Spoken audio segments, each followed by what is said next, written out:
Hello, everyone. Good afternoon, good morning, good evening, wherever you are. We are very happy. We are thrilled to welcome you all, dear members of the attendees. We are happy to have with us the author of the groundbreaking publication on Ecomedia literacy and Sustainable Development Goals, a handbook for higher education. We have with us also Professor Veronika Yarnykh from the Mongolia International University, and we have Dr. Professor Abdelhamid Nfisi from the Sidi Mohammed bin Abdullah University in Fez. This is a series of book discussions that we are organizing in celebration of UNESCO Global Media and Information Literacy Week 2024. And this is the 9th edition of the International e-seminars on contemporary issues in media and information literacy, which was launched in 2021 during the outbreak of the pandemic, when we were all forced to find solutions for the lockdown of educational systems. This series is organized by Moulay Ismail University of Meknes in Morocco in partnership with the UNESCO and United Nations Alliance of Civilizations UNITWIN Cooperation Program, University Network on Media and Information Literacy and Intercultural Dialogue, and the UNESCO Media and Information Literacy Alliance and MEDEA, Mediterranean, Europe, and Africa. Let me just share my screen to give more information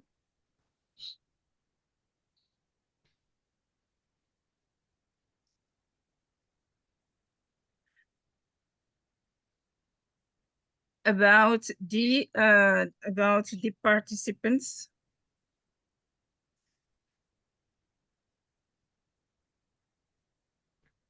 Oops.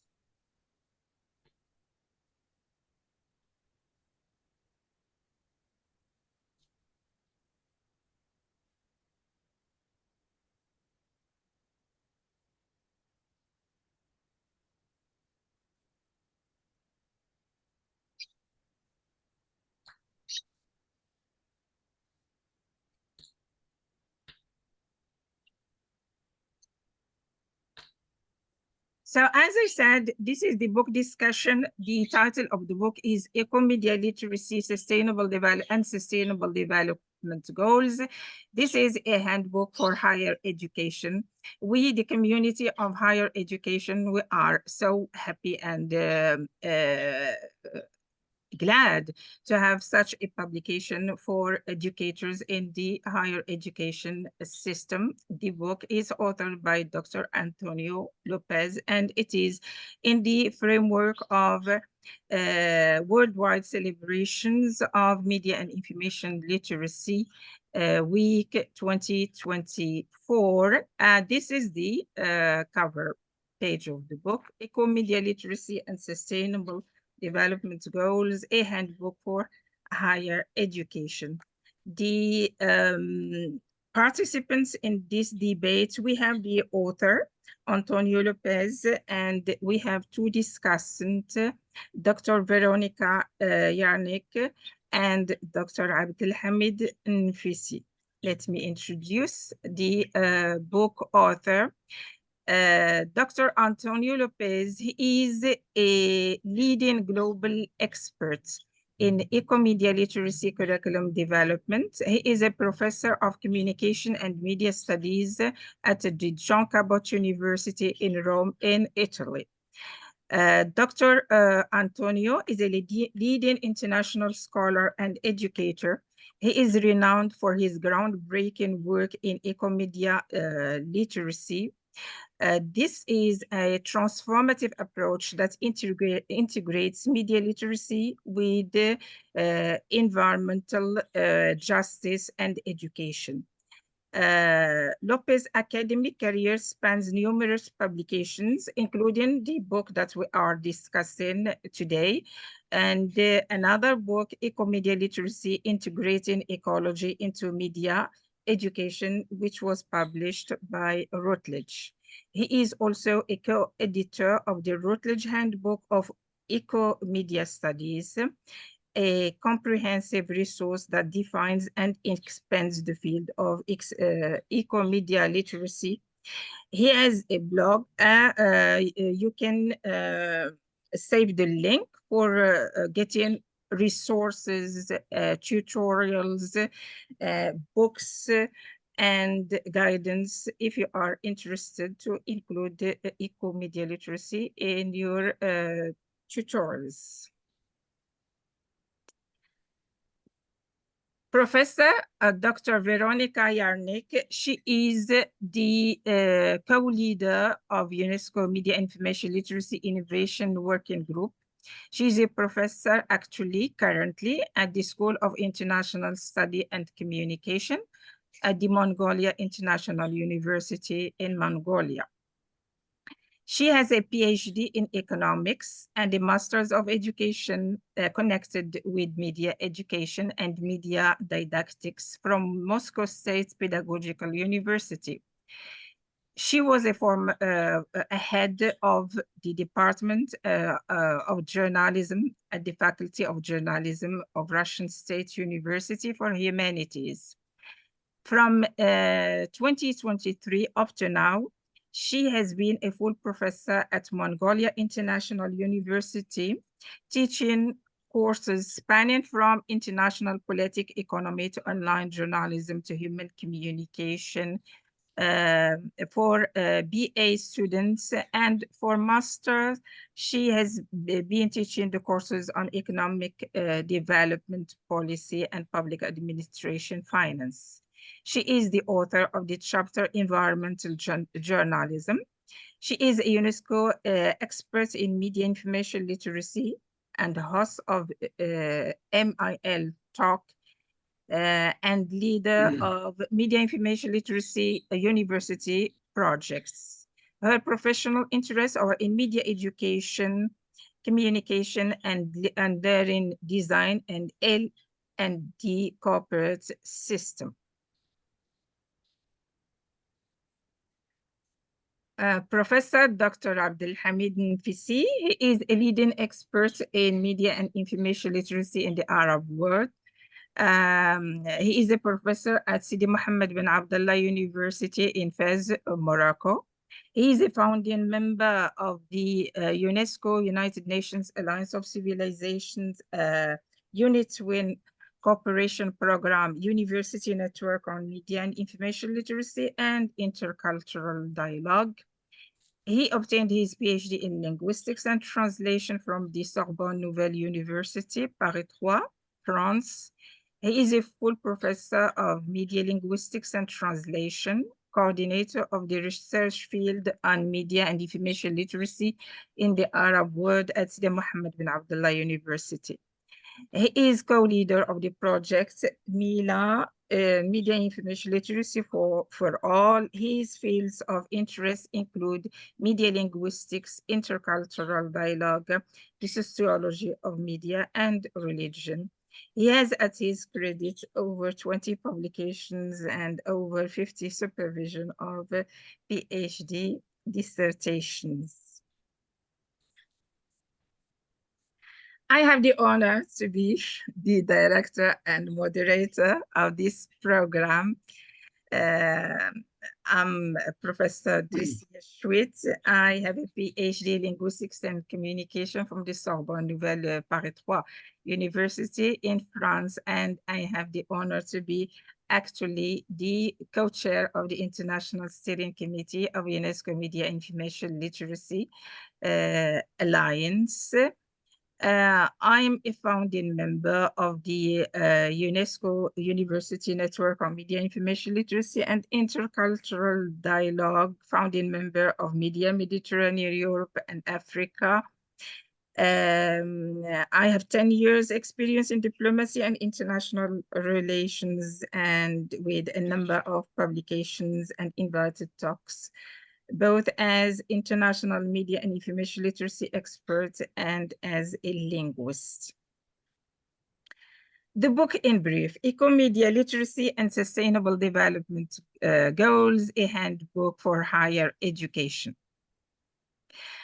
First, I would like to congratulate Dr. Antonio López for being a leader in this field and for publishing these books, which serve as guide for educators and for students. So the book brings an innovative and it is an interdisciplinary approach that expands the scope of media and information literacy by integrating the ecology in media education and intertwining media literacy with environmental systems and United Nations Sustainable Development Goals. This groundbreaking publication is a practical guide that opens up new horizons for educators in the liberal arts and sciences to incorporate environmental sustainability and sustainable development goals across curricula. The attendants may pay attention that it is the liberal arts and sciences. This means that the faculties of arts and the humanities and the sciences also, because this is an interdisciplinary work that brings scientists to work closely with educators in the fields of arts and humanities. In the digital era, especially in the artificial intelligence era, we are obliged. There is no other solution than this interdisciplinarity between these disciplines. And so Dr. López has been proactive in having this interdisciplinarity, very large interdisciplinarity. So the book can be included in various curricula across disciplines and across age groups to empower learners with ecomedia literacy for environmental sustainability and sustainable development goals, enabling them to build resilience to face global challenges by investigating the complex relationships between media, digital technologies, and sustainable futures, how to make of this complex ecosystem something to build sustainability and sustainable futures. This educational resource sharpens critical thinking with reference to three important dimensions. First dimension is media for development. That is, the role of media to raise awareness about the environment and sustainability. The second is the impacts of media systems on the environmental living systems. As Dr. López rightly highlighted it in the book, media literacy and media education do not highlight the impacts of media systems and the impact of technology, ICTs on the environment. And this is something which is highlighted and explained in the book. So these are the impacts of media systems on the environmental living systems. And the third one is the impact of media users on the environment and how to bring about positive change on how we think and how we behave. The book explores complex issues, how we think with our mindset, how we behave with our digital footprints, and how to find solutions in order to preserve the planet, because in fact we have only one planet, and we should preserve that one and only planet that we have.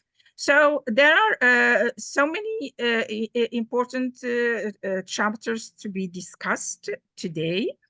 For more resources for educators on Ecomedia literacy, they can be found at the website ecomedialiteracy.org. So with this brief introduction, I give the floor to the Professor Dr. Veronika Yarnykh to introduce the book and her comments. Dr. Veronika, the floor is yours. Thank you so much, dear Dr. Tricia. So it's better to say simply Dr. Professor Veronika. I know that my surname is rather hard for pronunciation. Please don't worry, it's absolutely wonderful. So in this way, I would like to share with you the following things. First of all, speaking about the book, and first of all, I would like to say that I really like it. Really, it's very interesting. Maybe some of course very serious, with some interesting highlights and in different ways. So in this way I would like to share with you the first, so the structure of the book and the main idea, as Dr. Tricia already told us. So the name of the book is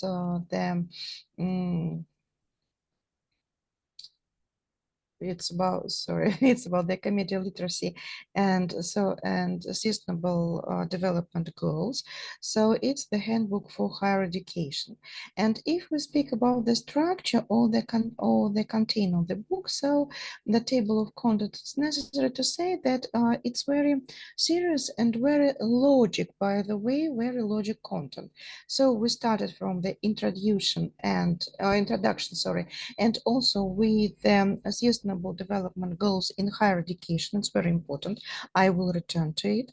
Then the second rather big part, so it's about the Ecomedia literacy, and at least the third part, it's about the Ecomedia literacy and sustainable development goals. So it's also about learning activities. I would like to highlight especially that the book has as theoretical material also the some number of cases and assignments for students, which they can use, or so the educators can use during the learning process. So of course, Dr. Abdelhamid Nafisi will tell us more about the opportunities, how can we use as educators, how can we use this book during the learning process. So here I would like to maybe highlight, just a moment please, yes, I have my presentation. So we have speak about some highlights of this book. So what's interesting for me, for example, which highlights or what ideas maybe I would like to underline and I would like to share with you. So in this way, first of all, if we speak about the introduction, as I already say, there is the introduction of the book, but I would like to build or create my presentation and my speech in three things, maybe two things: main ideas of the books and the interesting facts and ideas. in the which I can find in this book. So first of all, it's very interesting for me, as I think, and I would like to share with you this idea. It's the framework of eco-literacy or ecomedia literacy. It's very interesting, I would like to say. So we see that Professor Dr. Antonio López, so he in his book he presented the 4 zones of ecomedia literacy. So it's about the eco-culture, about political ecology. I would like to highlight political ecology, eco-materiality, and life world. So in this way, it's practically the sides from the book. It's necessary to say that eco-culture, no, it's this term, practically all of us, we understand it, how it works, but nevertheless, I would like to underline that Professor López, so he, as under the eco-culture, he would like to present to us the shared environmental beliefs, eco-ethics, and environmental ideologies that are communicated through discourse, representations, symbols, and language. If we speak about the political ecology, for me as full professor of the university and my courses which I have in the university, I would like to change the word ecology to economy. It's not right, of course, I know. But nevertheless, I would like to highlight that if we speak about these zones of or framework of the ecomedia literacy, it's necessary to speak about the political ecology. And honestly saying, in this part, I can agree with Professor Dr. López about that political ecology. It's the study of how economic and power structures influence the design of ecomedia objects and their environmental impacts again. Then also we can speak about the ecomateriality. It's the environmental impacts that result from extraction, manufacturing, and consumption, as well as the physical properties of the media and their infrastructure. So it corresponds with how the gadget is made and what materials it's composed of, including the physical thing. In this way, I would like to, okay, I have a spoiler because I read the book. So in this spoiler, I would like to say that Professor Dr. Antonio López suggested us very interesting case and assignment for the students, and I will return to it. Don't forget about the ecomateriality as a zone or framework of the ecomedia literacy. And the last thing, it's about the life world. So it's the ecology of perception, our cognitive and sensory experience of space, place, and time. It explores how the gadget generates sensory, emotional experience, so on and so forth in different ways. So again, the first very interesting idea or thought maybe it's about this framework of ecomedia literacy. Very interesting point of view on the one hand. And on the other hand, I would like to say that it's not simply interesting, but as I think very useful point of view on the zones or framework of ecomedia literacy. So don't forget ecoculture, political ecology, well, ecomateriality, and life world. So the second highlight which I would like to share with you, it's about the ecomedia ideology. It's also very interesting idea that so if we speak about the ecomedia ideology, it means that we can speak about the environmental ideology as a spectrum of beliefs about the natural world that shapes how people understand their relationship with the environment and guides their actions towards it. So also it's interesting way that which we of course we can discuss it later, but nevertheless I would like to say that yes, now it seems to me that we really has the no environmental ideology in the world. Maybe it not always connects with the um, sustainable development goals, or maybe with green economy, or maybe with some other things. But I would like to underline the idea that, for example, the Generation Z, it's the youngest generation on the market of work and the market of education. For them, by the way, the ideas and thoughts and the aspects of ecology, it's are very interesting for them. They are really interested in the ecological and in maybe more wider environmental program and environmental things and subjects. And of course, they would like to discuss it, and they are ready to discuss it. And by the way, they are ready to use many things in their real life and in their reality, not only in online reality, but also in their offline reality. The following thing I would like also to highlight, to think that environmental ideology is also about the two things, about the anthropocentrism and ecocentrism. And in the book, I found very interesting material and very interesting combination maybe of the anthropocentrism and ecocentrism, of course, on the point of view of ecomedia literacy. Then the third part of the book, it's about the ecomedia literacy and sustainable development goals. So here on the slide, you see these all 17 goals. So I would like to say that Professor Dr. Antonio López didn't use all the goals speaking about ecomedia literacy. So maybe it's a really good idea because it's impossible to connect with all sustainable development goals, the ideas of media literacy. But nevertheless, I would like to say that in the book, the connection between ecomedia literacy and sustainable development goals are very detailed, so absolutely exact with the terms, with the definitions.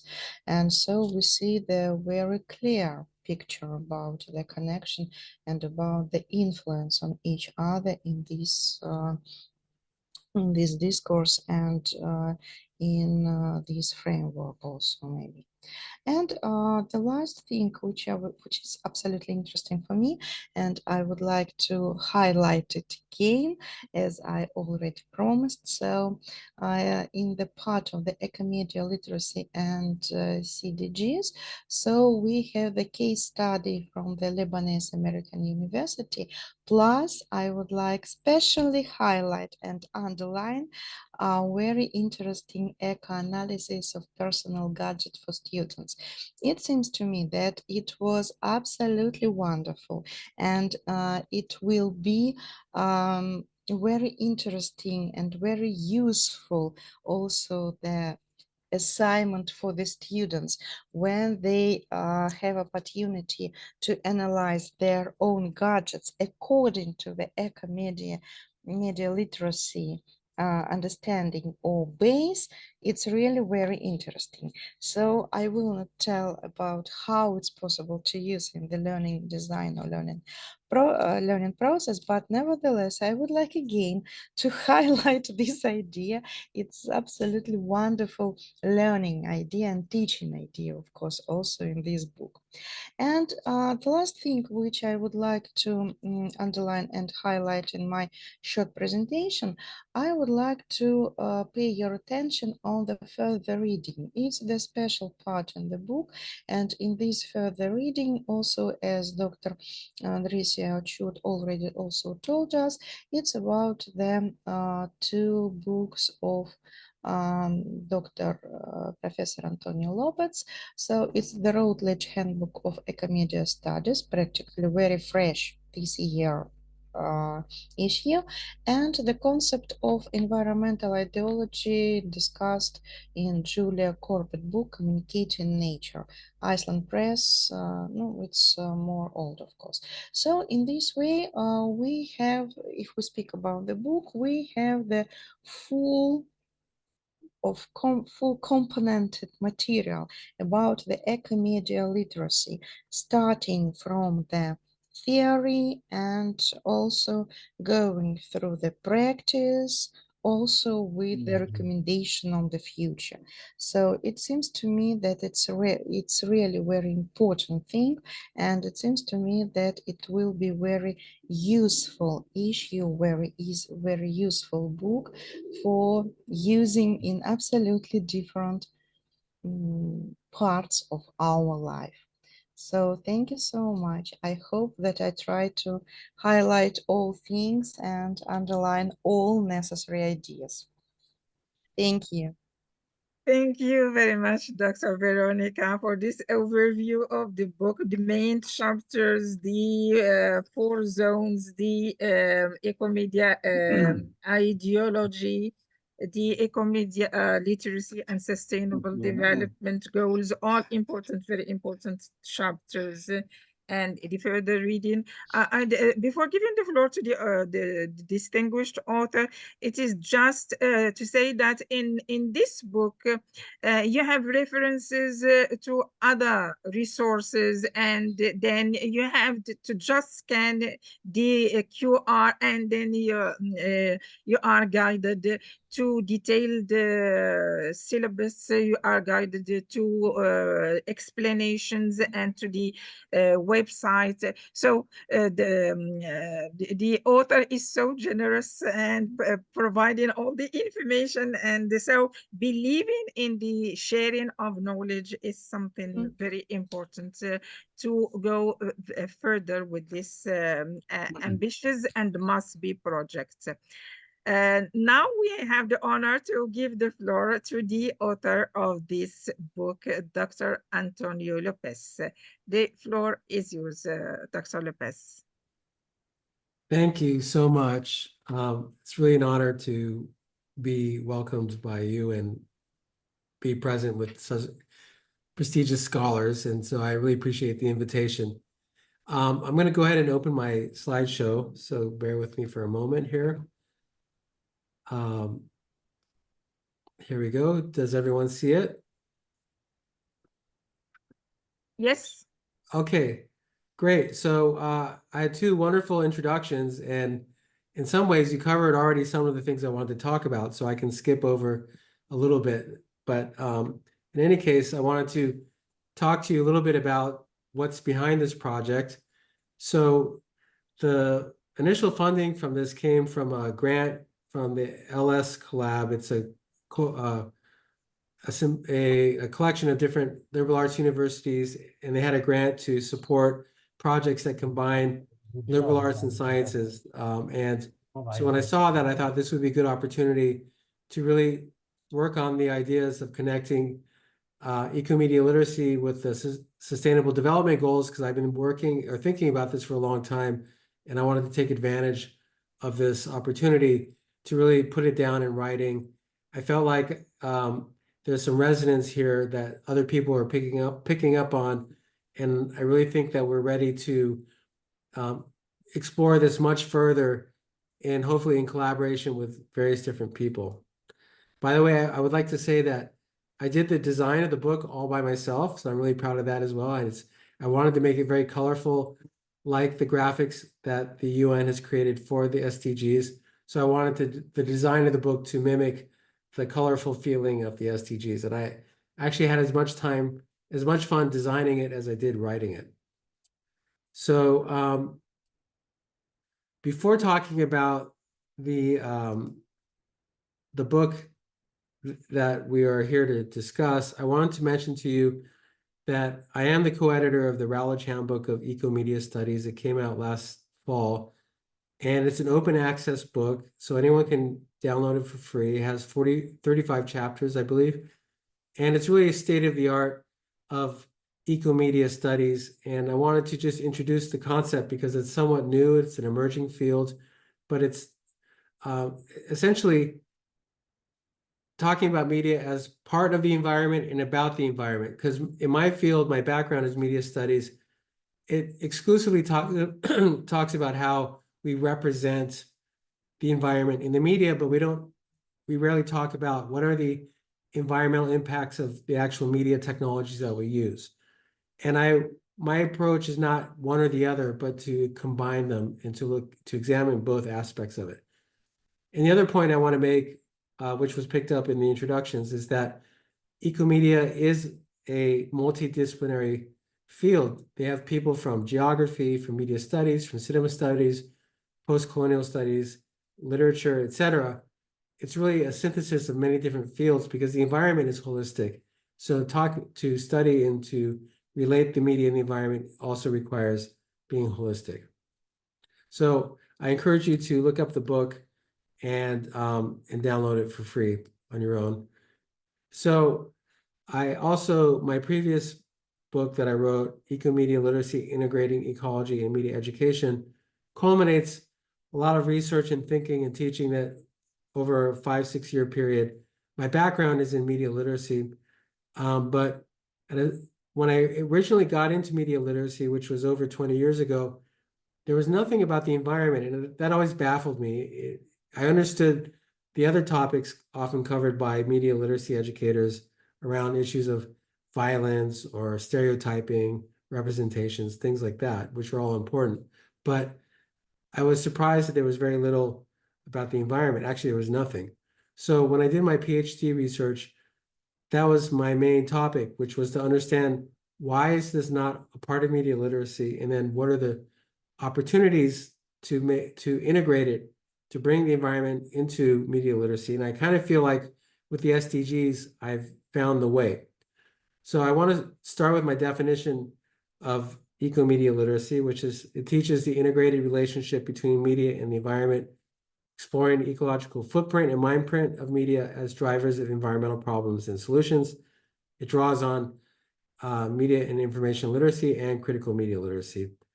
And then the purpose is to empower individuals to make informed decisions about media use, promote sustainable practices, and advocate for environmental justice through media practice. So there's some basic concepts that are new, and I wanted to introduce them. The first is the concept of the ecomedia footprint. And this is the area of ecomedia studies and ecomedia literacy where we look at what are the actual material and environmental impacts of our gadgets, of our system of our supply chains to make our TVs and computers, etc.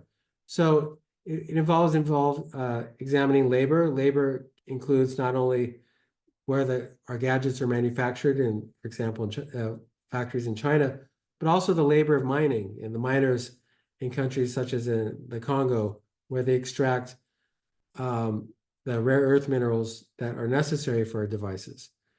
Fossil fuel energy is necessary to run all of our servers and serve our data. The data cloud is a misleading term. It's really data pollution. I mean, all of our data is on server farms all over the world that have massive demands on water and also fossil fuel energy. There are some improvements in this. Many data centers are switching over to clean energy, which that's good, but we have a long ways to go. And then the health impacts that happen not only from the extraction and mining of our devices, but the health impacts of workers.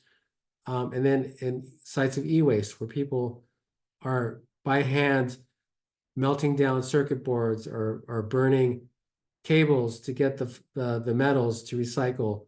So all these different processes have environmental impacts across the globe. Then there's the ecomedia mindprint. And this is the impact of media on our understanding of the environment.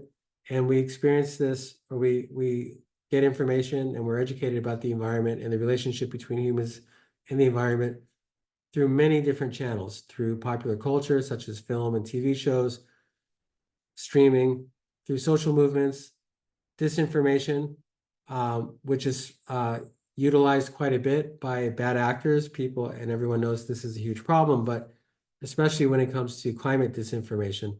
And it's disseminated across all kind of media channels. Media educate us about the relationship between humans and the natural world or the environment. Consumerism is the basis of all media because our media are financed through advertising and consumerism. Advertising promotes consumerism. Consumerism is the primary source of environmental degradation across the world. And then news is very key because the news is how we find out about what's happening, what's being voted on, what's going on politically. And news can both enrich us and enlighten us, but also make us ignorant. If they don't talk about particular issues, if they ignore things, then people will not be informed and will not be able to make good decisions about how to handle or address issues like the climate crisis. And of course, culture is how we share from personal lives, from our homes, from our religions, etc. Our understanding of the human relationship with the environment. So I have a framework that I've developed. This is more discussed in my book, Ecomedia Literacy, and it's not so much covered in the handbook, but I do talk about the 4 zones in the sense, I don't use the term ecomedia sphere, but in my other book I do. In the handbook, I do talk about the 4 zones. And the idea is that you examine an ecomedia object. So an ecomedia object could be a news report, it could be an advertisement, it could be a gadget, it could be a server farm, it could be ChatGPT, it could be a book, a TV, television, etc. And the idea of the framework I've developed is allow us to scale our thinking from the very practical and personal to larger systems. And then, of course, in this very fine introduction, there was my definitions of ecoculture, political ecology, ecomaterialism, and life world were shared. So I'm going to skip that. They're explained in more detail in the book. But I want to show you the graphic on the right of the kind of analysis is circular. So all these different zones influence each other. So our culture influences the way we think about our political and economic decisions. Our political economic decisions impact how we think about the materiality or the eco-materiality of the impacts of our media. And then those impacts, in fact, impact our life world. And our life world impacts our culture. And it goes in a circle. But more than a circle, it goes back and forth. And this was inspired for those who've studied the circuit of culture from cultural studies. This was where I got that inspiration to develop this model. I do bring in an eco-justice or environmental justice point of view. And I want to just highlight that one of the ways that I frame this is through this idea of the 5 E's. And again, this is probably more detail than I can give during this discussion, but I definitely explain it quite a bit in the Ecomedia Handbook, and I encourage you to download the chapter specifically where this is explained. But in any case, these processes are going on as a result of the global economy. We have an issue of enclosure of the commons, which means that you have commonly shared environments that are privatized through the creation of mines, through deforestation, and through carbon pollution.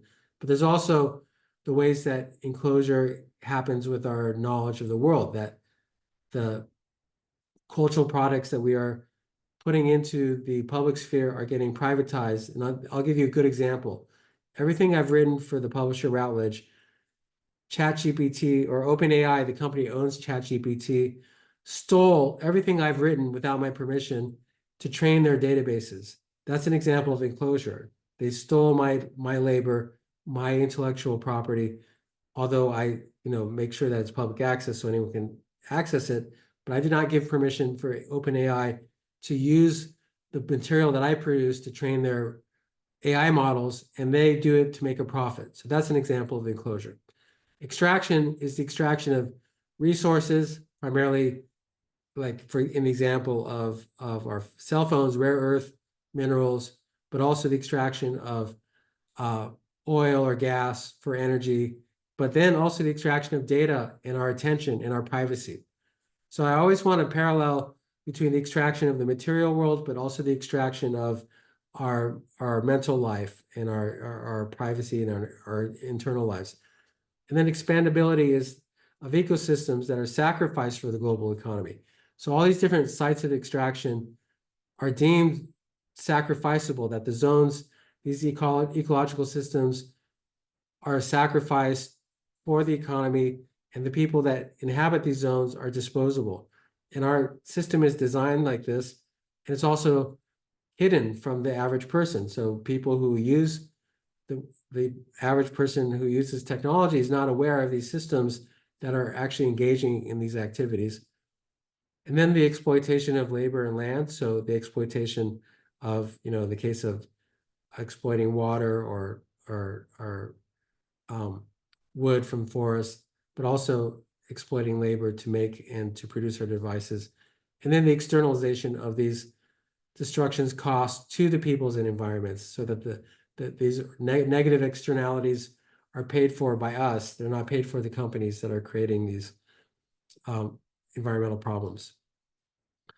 So it seemed very obvious to me. I started thinking about this over 7 or 8 years ago, that there was a connection between sustainable development goals and the media. So I started to write about that and think through the problem. And one of the main reasons is because media shape public perceptions of environmental issues, and they influence our social actions and policy decisions. So all the goals of all the sustainable development goals, in one sense or another, are mediated. That people, if we want to take action about any of these, we have to communicate about them through media. And then media play a pivotal role in disseminating scientific knowledge and raising awareness. So a lot of the SDGs are based on quite a bit of research, and that research has to get communicated to the public, and scientists often are not great at doing that. So you need to have people who are trained communicators, and so people who are media literate or eco-media literate are also skilled at communicating. They understand how to communicate effectively to the public. And so the goal is, in my view, with this handbook, is that to encourage critical analysis of how media represent environmental issues, promoting a deeper understanding of the interplay between media, society, and sustainability, and drawing attention to media's physical and material impacts on the environment. So I want to highlight, I didn't include every SDG in the handbook because I didn't have enough space. I think you could actually apply eco-media literacy to every SDG, but there were a few, I want to say sort of key ones that I thought were obviously connected to eco-media literacy. So I'll just highlight what those are. The handbook, which is free and you can download, has more detail. So I'm just giving you the bullet points here. So in the case of climate action, life below water, and life on land, media analysis skills help interpret environmental data and narratives. And then eco-media literacy promotes our understanding of climate change and then increases our knowledge about life below water and on land, for example, through documentaries and journalism. As I mentioned, one of the biggest contributors to environmental degradation is consumerism. And so the SDG 12, responsible consumption and production, is one of the key areas of inquiry in eco-media literacy, not only to think critically about consumption and to critically engage, for example, advertising, but also to draw awareness to our consumption behaviors and to bring awareness to the negative impacts of certain kind of products. So for example, a lot of my students are very interested in analyzing fast fashion, which, the young people are very keen into online ordering, and there's a lot of concern about the environmental impacts of fast fashion, and eco-media literacy is a great way to talk about those kind of problems. And then social justice and SDGs 1 and 10, which is reduced inequalities and no poverty. So ecomedia literacy highlights environmental justice issues by connecting environmental problems to poverty and inequality in the example that I gave before, which is the unequal way that our global production chain unfairly impacts low-income regions of the world. And it tends to be poor people that bear the brunt of environmental impacts, such as the sites of extraction and e-waste in particular, and also at the points of manufacturing. And then by raising awareness of these issues, it helps marginalized communities to voice environmental concerns, or for people who care about these issues can help highlight and lift up the people in those communities and help get their voices heard to a broader audience. And then another sort of obvious connection is quality education. This helps support education, peace, justice, and strong institutions. I think that one of the things that unfortunately is a consequence of our system is that it produces a lot of violence. We have conflict minerals, the wars around controlling of these different mines. There's gender violence occurring at sites of extraction. And so I think ecomedia literacy contributes to peace. And then also it encourages partnerships, because in order for us to do this kind of work, we have to partnership between universities and NGOs and so forth, and grassroots organizations. So I have a website that the handbook connects to, and this website I've been working on for about 3 or 4 years. Everything here on the website is free. There's a nice little video that introduces ecomedia right on the front page. And if you see the little tab on the top where it says teaching, there are a ton of lessons that you can use for your classes. And I keep adding more and more. I'm doing this all by myself. It would be nice someday actually to partner with an organization that has funding, so I could really just devote more time to it and hire people. But anyways, that's a future goal. In the meantime, it is open access. It's free to use, download, and copy, and please feel free to share. The address for it is ecomedialiteracy.org. You can see it at the very top left corner there.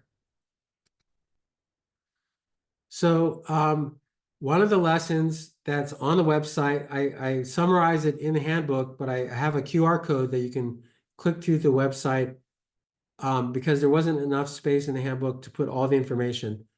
If you go to this website and you open up this page, you see there's a lesson plan document, there's slides, and there's even handouts. So on the left is a screenshot of the overview, and it gives you an introduction, and then what are the learning outcomes. And then on the right here is a screenshot from the slideshow. And you can see that this workshop has 5 sessions. So the sessions are Introduction to Ecomedia Literacy, the SDGs, and the Connection to Science. Session 2 is Decoding Media and Analysis and Scientific Assessment. Session 3, Examining Visual Communication, Infographics and Data Assessment. Session 4, Class Discussion, Media Science and SDGs. And then 5, Create an SDG infographic with scientific rigor. So you can see I'm combining analysis and production. I'm always doing both. You never just do analysis. You always have to learn how to communicate, because that also teaches you how communication works.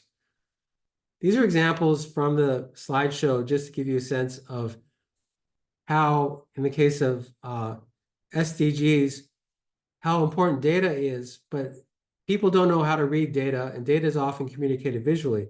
So we have to have data literacy in the sense of how do you read a graphic. So there's lessons here on how to read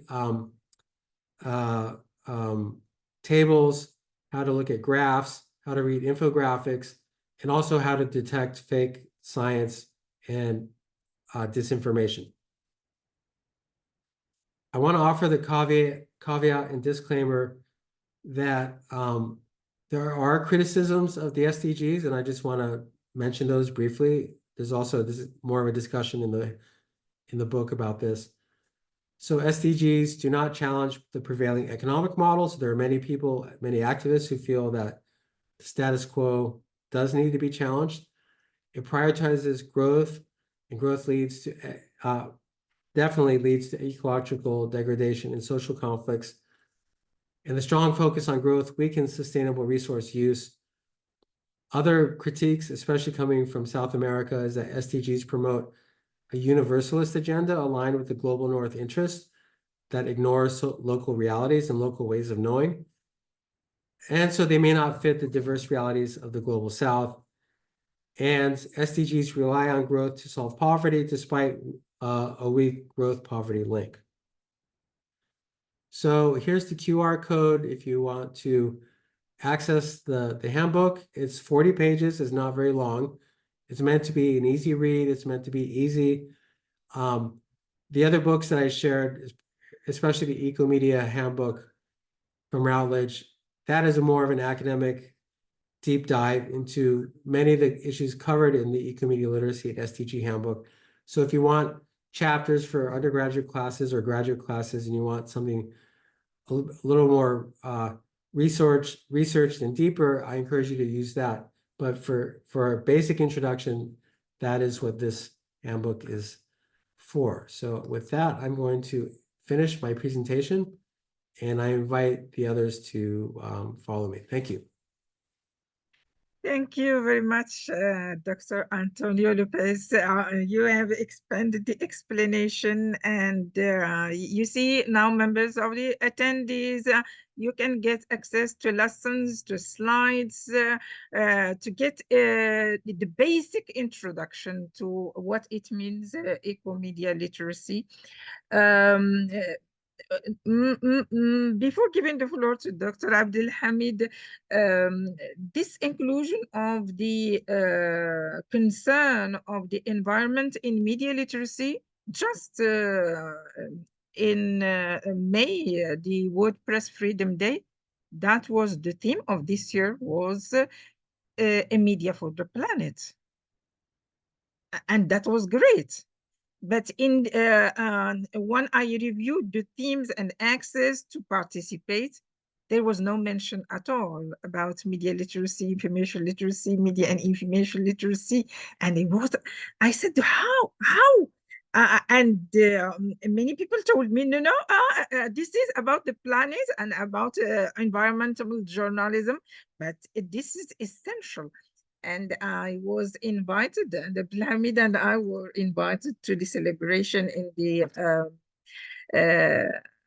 UNESCO office, regional office in Rabat, and we raised this issue. How come media information literacy is necessary to be included, because we are in danger, the planet is in danger, and we need to raise awareness about these all these issues by the different aspects of media and information literacy.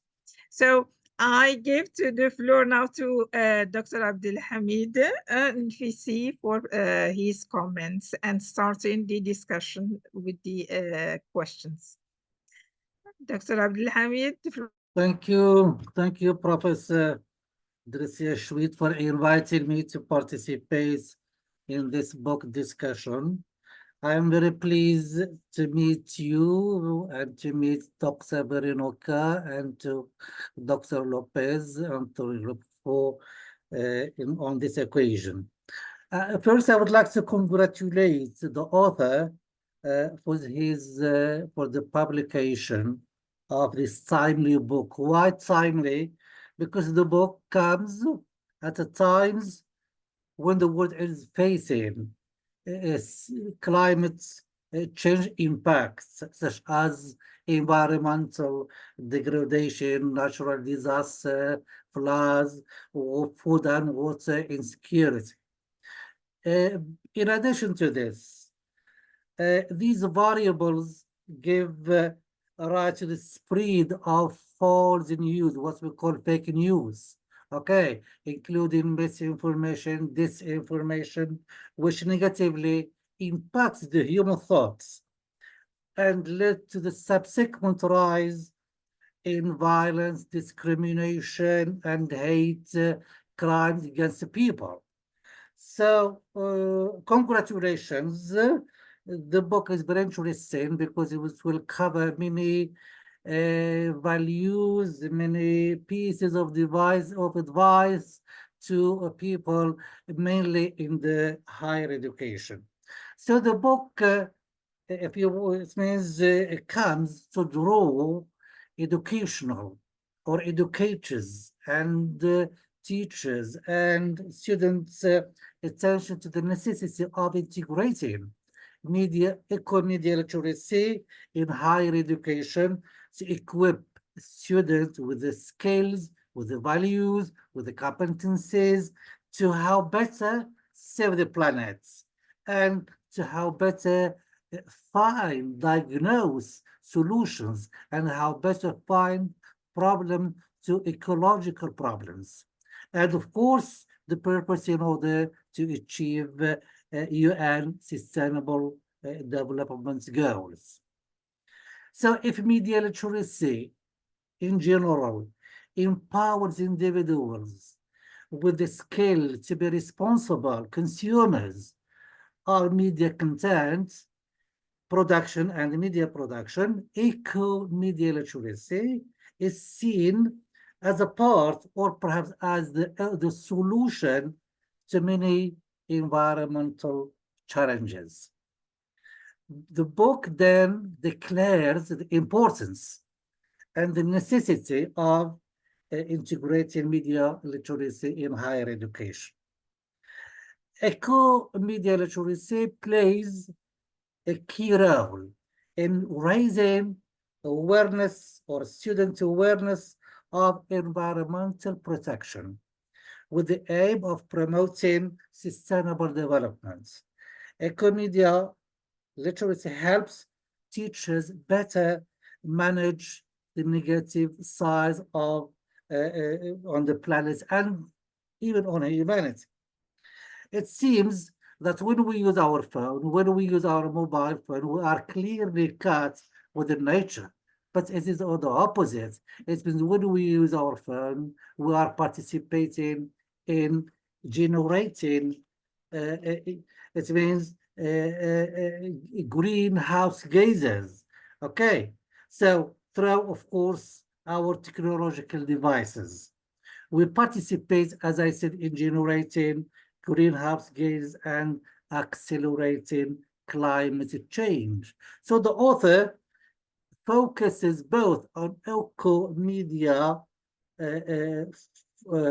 footprint and eco-media mind print. The first one refers to the impact of technology or as a machines themselves on the nature, and mind prints, it means it's seen as a technique or as methods which shapes the minds of a people about the challenges about the environment. And the author himself states this on page 5. I will come back later to this page. Another main point is integrating eco-media literacy as higher education. Why exactly higher education? Because the choice of this book to integrate eco-media literacy in higher education is very successful. Why? Because university students are mature and they are vector of change. And those who take to the streets to demonstrate, to put pressure on the head of state to change, to act against the climate change. I think it is a very good point to change. Integrating eco-media literacy in the curriculum is a way of approaching, it means in greater details, the difficulties and the challenges threatening the planet's security. The courses aimed to raise individual awareness or student awareness of environmental problems and how to address them to achieve the UN, as I said, UN goals such as eradicating poverty, inequality, achieving justice, etc., etc. The author aims to incorporate eco-media literacy into different disciplines, sciences and liberal arts. This combination of the two disciplines means that the students and policymakers work together hand in hand to diagnose ecological problems and find solution to them, always equipped with critical thinking skills, problem solving, civic responsibility, and commitments. What is important in the book is Ecomedia literacy places a strong emphasis on action, because words sometimes do not act. Sometimes, and words and theories alone are not enough. So we have to move to action. And the book, of course, has the merit to provide readers and the students with a case study from the Lebanese American University. Another good point is the choice of the key concepts. The author devotes a part to key concepts, I think, to facilitate the task for readers to understand complex and difficult words. On another point, during natural disasters, fake news, including misinformation, disinformation, spread quickly. Ecomedia literacy counters fake news by helping individuals navigate climate information safely.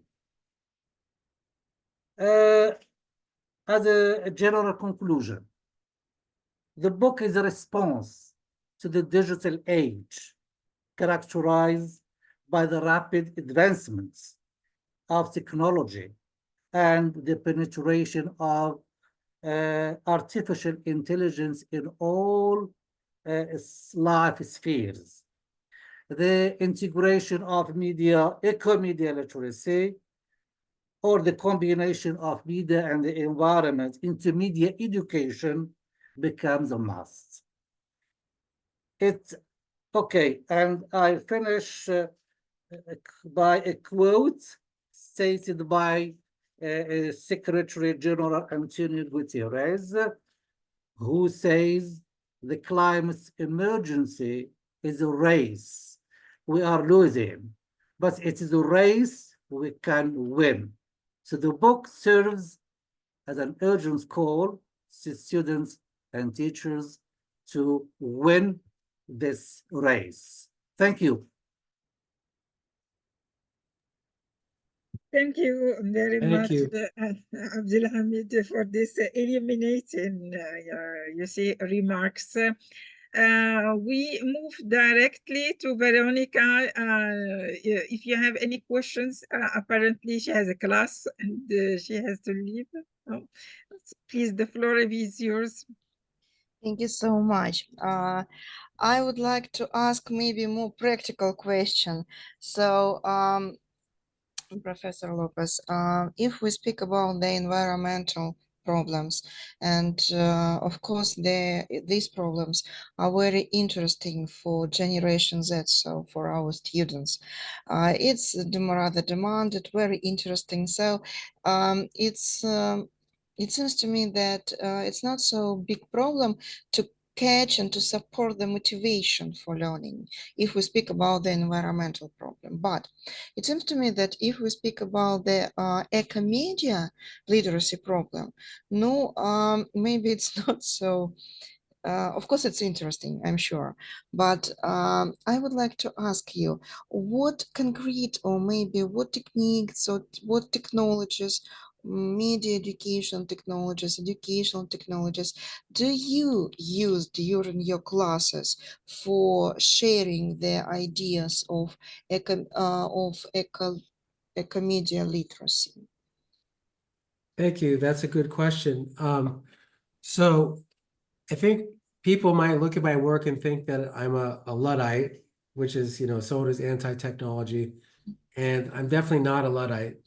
I'm probably neo-Luddite, which for one, I think there's a misunderstanding of who the Luddites were. And for those who don't know, they were a group of workers who destroyed machines that they saw as automating their lives.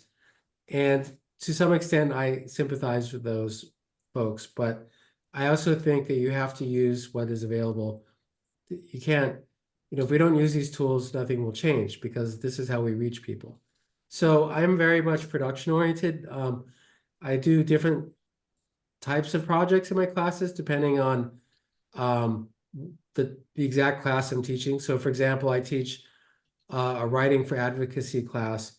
So students in that class actually, they write a blog. So they engage in blog writing, which is sort of a hybrid of journalism, but also opinionated writing and advocacy writing.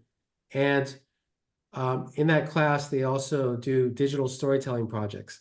And the kind of project they do is really up to them. I give them the flexibility of some people want to do podcasts, they're interested in audio. Some people are interested in video.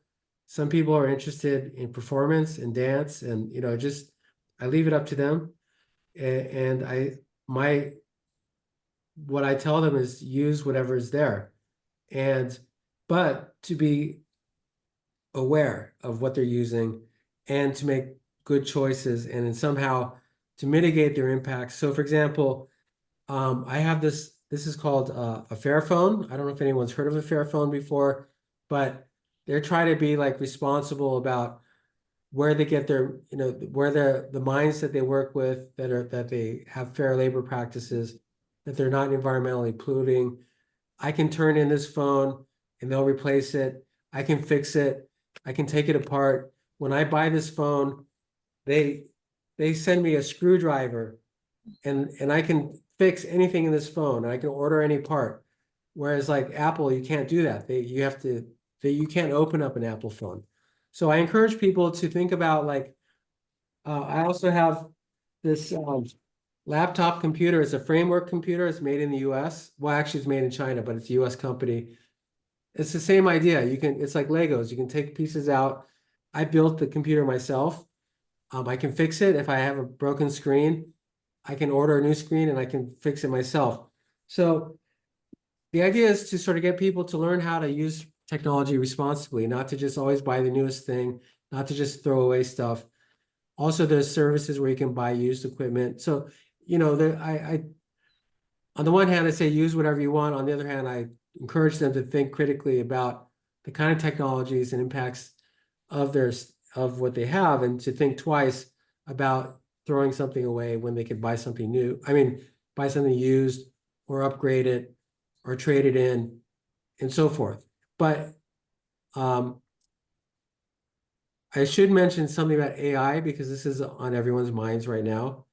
And I did speak briefly about my feelings about ChatGPT, but I do use AI. I use a platform called Perplexity. I don't know if anyone knows it, but it's very good. And I actually use it to help me with my website because it helps me format my lesson plans. So I find that in some cases, it can support the work that I want to do. At the same time, I want to be vocal and I want to be transparent and critical of these tools. And as also through the education process, hope that people put pressure on these companies to change their behaviors. So the case study that you mentioned from Beirut, where the students looked at cryptocurrencies, most people don't know that cryptocurrencies have a massive environmental impact. Now, in countries like Lebanon, I don't know if this is the case in Morocco, but in Lebanon, the banking system is very unreliable and people want to use alternative economic models. And they think that because Bitcoin is this new technology, that this can sort of be a solution to the banking problems that they have. And now people take their savings, they buy these equipment, they go out to these villages, they buy generators, and they're running their computers 24 hours a day to mine Bitcoins, and it's completely damaging the local environment, and it's really bad. And people just don't see the relationship between their behaviors and the environmental impacts. And the thing about Bitcoin that's interesting is they use an algorithm that's very damaging to the environment, but they don't have to use that algorithm. There's Ethereum is a different Bitcoin or different cryptocurrency. They figured out an algorithm that uses 99% less electricity than Bitcoin. But the people who use Bitcoin refuse to change their behavior because they don't care. Or they feel like, you know, that environmental issues are beyond them, but not, you know, it's just not, they just don't care. So the more people realize and understand that these new technologies that come along and they have their impacts, they might think twice, well, if cryptocurrency, if Bitcoin has this horrible impact, maybe I should try Ethereum, or advocate for changing the algorithms that are being used so that they don't damage the environment. So I think technological literacy, which is often just, and I think all of you know this since you work in media and information literacy, is often like, how do we use these tools? And I'm all for that, but let's also go behind the scenes and figure out to what extent do these tools that we're learning how to use, when we think of technological literacy, it's not just how to use the software, but how are these things made? How are they constructed? So that's, I want to take it to a whole other level. Thank you so much. Really, it's very interesting, very useful. Also for our viewers, it seems to me. Thank you so much. Sure. I'm really sorry, but I have to jump out on my class, please. I'm really sorry, but thank you so much, my colleagues, and also thank you so much, viewers, for very interesting dialogue and communication. And again, thank you so much for your book. It's really interesting and useful. Thank you so much. Thank you. Thank you for your contribution with us. Thank you so much also. Veronika. It's pleasure. Thank you. Bye. Bye-bye.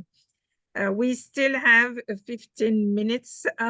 Interesting explanation. I didn't know that algorithms may have different degrees in for the environment. You stated about the Bitcoin that it is very bad for the environment. To your question, in Morocco, no, we don't have this. We have a very safe bank system, and we do not run. You see, the comparison between the two countries is unbalanced. We do not have such, but I think that there are people who use the Bitcoin in Morocco as in everywhere else. So again, this algorithm literacy is a key component of the literacies that we should have, and we should endow our students with. I will give the floor to Abdelhamid for any questions. Abdelhamid. Thank you. Okay, I would like to ask you one question apart from Ecomedia literacy. What are the measures, the procedures we can adopt to reduce the impact of media on the environment? Did you say what are the majors? Yes. Do you mean like what we can do, for example, apart from Ecomedia? Oh, just for you as a because on page 5, you say most people are unaware that media and ICT having significant environmental impacts. So how could we, for example, convince people that, for example, the internet, the computer has, or the use of computer has an impact on the planet? Yeah, so this is a difficult problem. And so some of my thinking comes from the field of environmental communication. And one of the points that they make is that in order to solve a problem, you have to name it. So in certain respects, the first goal is just to name the problem. So what I've found is I'm almost starting from zero in my field, because the people who work in media education, media information literacy, they're completely oblivious to the relationship between media and the environment. So I kind of feel like the first, and I've heard people say that combating disinformation, combating fake news is a climate solution. So we in media literacy, media education have all these tools on how to teach people to critically engage the media that are around them. One of the arguments that we don't have climate action is because people are confused about the issues. There's so much climate disinformation that promotes fossil fuel industry narratives that prevent us from taking action. So let's say you as an educator, one of the most important things you could do is teach people how to understand what climate disinformation is, because the more people are aware of that, the more they can understand how to take action.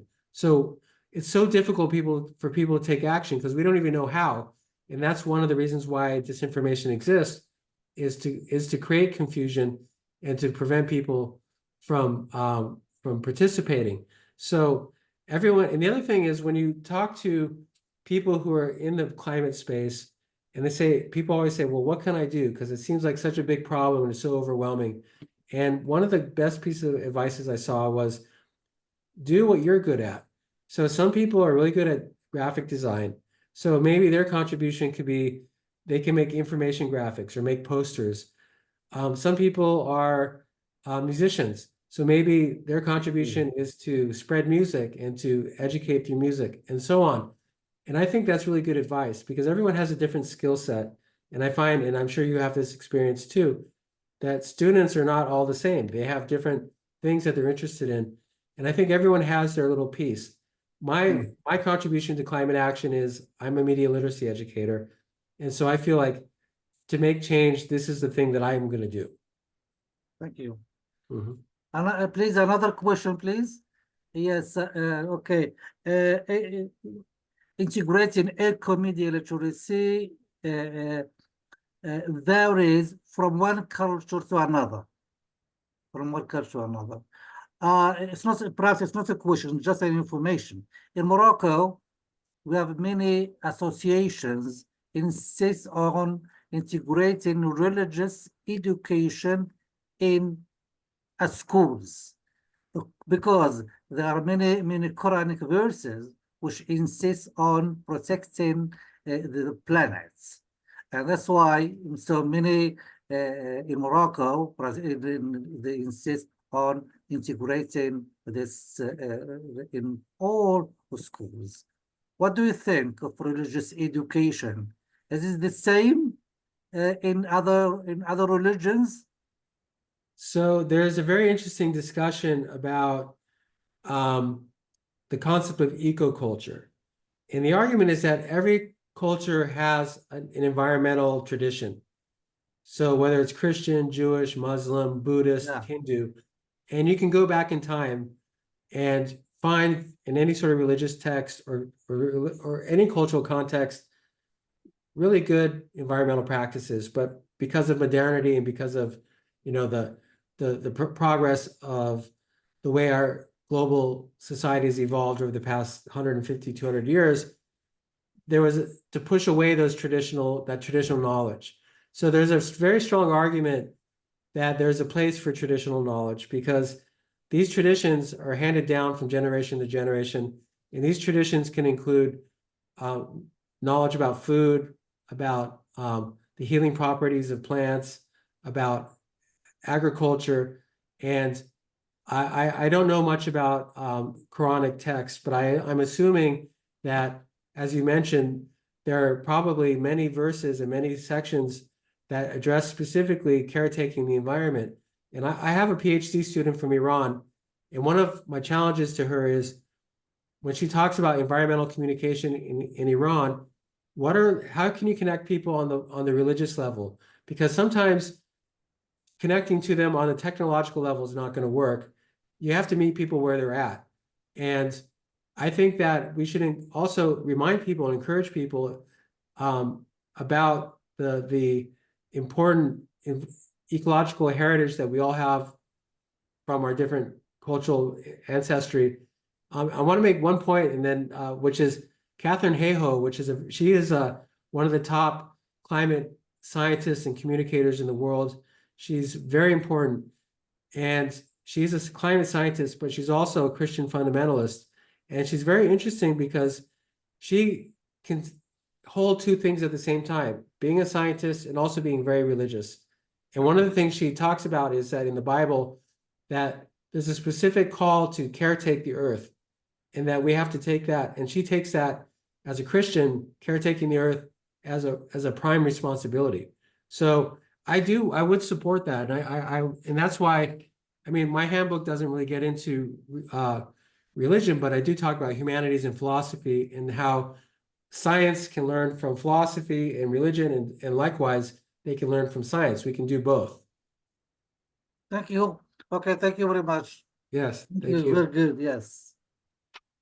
Thank you to both. I will go in connection in your book, the connectivity between media, culture, and society, and the visual culture. That you have an important chapter on this visual culture, and we should also include the visual literacy in this connection of both information and disinformation about the climate. Could you please enlighten us on this visual aspect?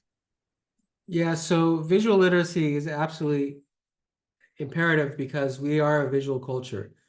And much of what we understand about the environment comes through visual media, whether it's advertisements or TikTok or Instagram or film.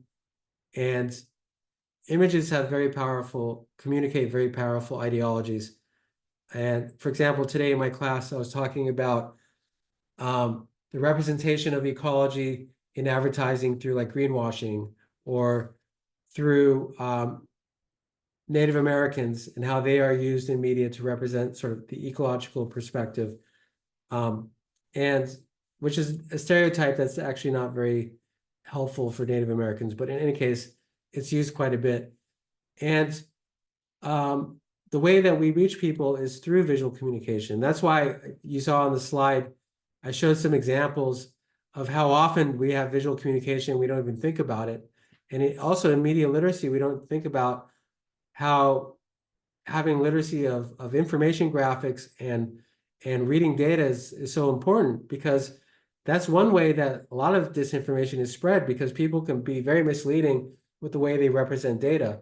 So not only should we learn how to interpret an advertisement or a TV show or a film, and how different stereotypes are used or how different images are used to convey messages, but also how is data and science communicated visually, because no one has the time to read the data. They're not going to, but they're going to look at the graphics, and someone will see a line going up and a line going down, and they'll make a decision about whether something is true or not. And then we just have to encourage them through our methods that we already have developed through media literacy. Well, take a second, step back and look at this image, and what is it communicating? Who's the communicator? What is the intention of the communication? And why is it represented in this particular way? And why, when we look at, like, let's say a graph of growing CO2 emissions in the atmosphere, and the line, if you look from like 200 years ago to now, is going like this, but then someone who's a climate denier takes one little slice of that, like the year where it goes down, and they say, oh, look, it's going down. People without the literacy to read graphics might look at that and say, oh my God, there is no climate change, without understanding, that technique of sort of cherry picking and isolating data. So, and then I think if you look at the UN documents for the SDGs, they're visual documents. They're full of photos, and they're full of information graphics and things like that. And I think we could critically engage the UN's documents as well, and do a media literacy reading of the way that those images are used to promote the concepts and the ideas of the SDGs. Yes, thank you. In fact, yes, data literacy is a must. How you represent data? Suppose that you have only two candidates, and instead of saying one is the first and the second is the second, you say one is the first and the other is the last. By classifying him or her as the last, it seems that you see there are many other in between. For the visual literacy, we have the vision and visuality. And the visuality, in the visuality, we have all the cultural components, frame of reference, education, social class, and all these things that are incorporated. But I say that even within the vision is what we actually see. We do not see we all the same thing, because depending, as you have just explained, someone will see just the declining part or that the raising part, or so this is very important, in fact, in media information literacy in general, and as a key component of your course on Ecomedia literacy. As we have a training workshop on the 1st of October, I can announce it on this. It would be beneficial if it will be the 1 hour X on this visual literacy and visual culture, giving specific examples that will be very beneficial, especially this. I have a course titled Media and Visual Studies. It is just an introductory course, but I try to give to my students all these basics. So for the picture, they should ask the same question: who produced, when it was produced, in which context, which target audience, from whose perspective, because, and this leads us to news literacy. You address the idea of news in your presentation. Yes, news does not reflect reality. News reconstructs reality. It depends from whose perspectives, and it's never the whole story. We have to diversify our sources of information in order to get a comprehensive view. So all these literacies, in fact, they go hand in hand in order to bring up a generation of media and information literate generation. But for the environment, as Abdelhamid said, and as Veronika stated, we have a generation with taken with responsibility the problem of the environment, and we see that there are young people that are imposing on political leaders worldwide that which planet are you leaving to us?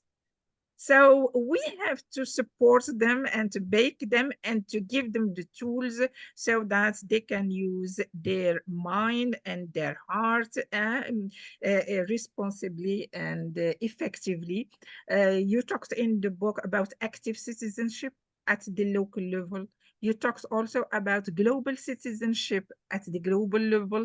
And I like it so much when you said that global citizenship gives us a global responsibility. So in this interaction between the local and the global, when we are endowed with critical thinking skills and self-esteem and self-confidence, and we have the tools, we can make the positive change. I think all the community of educators, learners, civil society, because I think that this should be a whole society approach.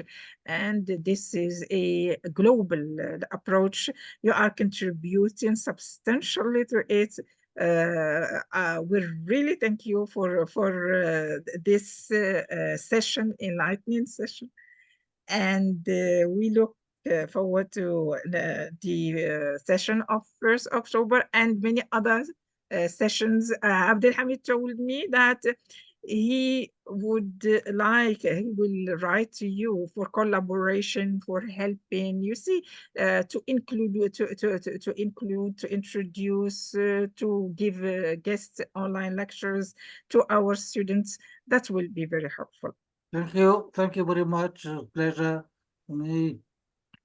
So concluding words, Abdelhamid, do you have any 1 minute for concluding words?